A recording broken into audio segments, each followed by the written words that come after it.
की देखने के बाद मैंने आधे घंटे तक सोचा कि इसका रिव्यू कैसे किया जाए। तकरीबन इतना ही मेकर्स ने प्रभास के इंट्रोडक्शन सीन में लिया है। वो सीक्वेंस ख़त्म ही नहीं होता, न कॉमिक्स पर लैंड हो रही है न लिटरल पैसेज। बावजूद इसके वो सीन खिंचता चला जा रहा है। हालांकि इसमें कोई दो राय नहीं है कि नाग अश्विन ने एक यूनिक फिल्म बनाने की कोशिश की है। जैसा भारतीय सिनेमा में कभी कुछ नहीं बना, उन्होंने विजुअल के मामले में अपने बिजनेस विज़न और कोई समझौता नहीं किया है। वो चीज़ स्क्रीन पर नज़र आती है, मगर फिल्म की राइटिंग उसकी विजुअल स्टोरी टेलिंग वाली ब्रिलियंस को मैच नहीं कर पाती। इसलिए इसकी महत्वाकांक्षी फिल्म होने के बावजूद कल की औसत से थोड़ी बेहतर फिल्म बनकर रह जाती है, जो कि बड़े अफसोस की बात है। बावजूद इसके कल की बाहुबली के बाद प्रभास की सबसे बेहतर फिल्म साबित होती है। क्यों और कैसे, आइए जानते हैं। कल्कि की शुरुआत होती है महाभारत से, जहां अश्वत्थामा को साफ मिलता है कि जब तक धरती पर जीवित रहेंगे तब तक कृष्ण खुद आकर उन्हें मोक्ष नहीं दे देते। उसके बाद कहानी 6000 साल आगे पहुंच जाती है, यानी 2898 AD में। पूरा देश रेगिस्तान बन चुका है, मानव सभ्यता काशी तक महदूद रह गई है। इस पूरी दुनिया को चलाता है सुप्रीम यास्कीन और उसकी नकाबपोश सेना।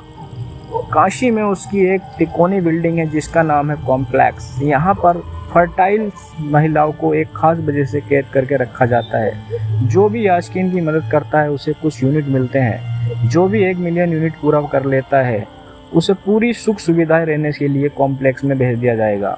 यही सीन में आता है भैरवा। वो राउटी हंटर है। उसका एक ही मकसद है कॉम्प्लेक्स में पहुंचना। एक अचानक कुछ ऐसा होता है कि कॉम्प्लेक्स में एक प्रेग्नेंट महिला फरार हो जाती है। उसको ढूंढने के दौरान यास्कीन की सेना भैरवा और अश्वत्थामा आपस में टकराते हैं। मैंने इस कहानी अपने हिसाब काफ़ी सिंप्लीफाइज करके बताया है। आपको फिल्म देखते हुए ये कहानी याद भी नहीं रहेगी क्योंकि मामला काफ़ी फैला हुआ है। जब आप कल्कि देखेंगे तो आपको mad max fury, road, star wars, dune और मार्वल फिल्मों की याद आएगी, मगर इन फिल्मों से जैसा कोई इमोशन कल्कि में नहीं मिलेगा। आप किसी भी मौके पर फिल्म से कंटेंट महसूस नहीं करेंगे। यह इस फिल्म की सबसे बड़ी खामी है। आप कोई फिल्म बनाने का निर्णय इसलिए लेते हैं क्योंकि आपके पास एक ऐसी कहानी हो जो दुनिया भर को सुनाना चाहते हैं, मगर इस फिल्म का ये मकसद कभी नहीं लगता। कल्कि सिर्फ विजुअल के सहारे खुद को बचाने की और बेचने की कोशिश करती है, जो एक दर्शक होने के नाते मेरे लिए नाकाफ़ी है। आखिर में ये फिल्म खुद को रिडीम करने की बावजूद कोशिश करती है और ऑलमोस्ट सफल हो जाती है।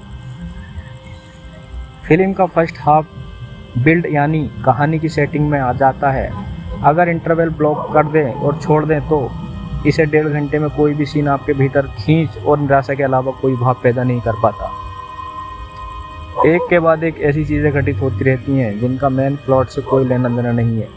कहीं कॉमेडी चल रही है जिस पर बिल्कुल हंसी नहीं आती, कहीं प्रेम कहानी चल रही है जो आगे कहीं नहीं दिखती, बेमतलब के कैमियोज हो रहे हैं जो कहानी में रत्ती भर का वैल्यू एडिशन नहीं कर रहे हैं। ऐसा लगता है कि मेकर्स भी दर्शकों की तरह इंटरवल का इंतज़ार कर रहे हैं क्योंकि असली फिल्म उसके बाद शुरू होती है।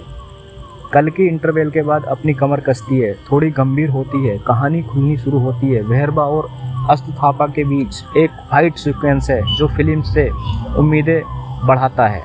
फिल्म में अमिताभ बच्चन ने अश्वत्थामा का रोल किया है। हमने अमिताभ को उनकी एग्री यंग मैन वाले दौर में नहीं देखा, मगर इस फिल्म में उनकी जो कमाल स्क्रीन प्रेजेंस है वो बताती है कि 70 से 80 दशक में भी वो अपनी फिल्मों में टिकट खिड़की पर क्यों तांडव मचाती थी। भले इस फिल्म को लोग प्रभास के नाम से देखने आए हैं, मगर कल्कि के असली हीरो बच्चन है। अमिताभ ने इस पूरी फिल्म में प्रभास को ओवर शेडो करके रखा है, जो कि सुनने में यकीन से परे है।